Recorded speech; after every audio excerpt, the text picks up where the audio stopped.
panahon na naging tambay ka, number 1 talaga na natutunan mo dyan is yung pakikisama. Diba? Sa tambayan, may mga taong hindi marunong makisama. Hindi lahat yan magaling makisama. Hindi lahat yan marunong makisama. Hindi lahat yan marunong makibagay. So yun yung dinala ko na natutunan ko talaga. Ganda ng storyline eh. Oo, gano'n. Hanggang sa, yun na, iba pa rin pag tambay, di ba? Lahat naging tambay. Tsaka yung tambay, to be fair, yan ang ano, kung hindi dahil sa kanila, kawawa yung mga riders. Pinagtatanungan, saan ba dito nakatira si ano? Kabisado nila, no? Kahit gabi, BP duty pa yan eh. O, sino pa umaga ngayon? Alam sa amin, alam namin kung sino yung mga tambay ng pang-umaga. Usually, pag mga pang-umaga, mga alas 8, alas 10 na tambay, yan yung mga nagbabasketball eh. Ganon din sa mga alas 3 eh. Mga nagbabasketball yan sa amin sa court. Tapos yung mga tambay ng panggabi, kami yun.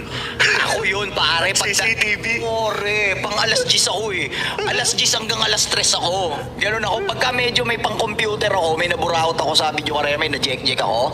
May naburaot ako doon. Uy, may pang-computer ako, medyo sasagad ako hanggang 5 AM. Ganon ako, men. Let's go.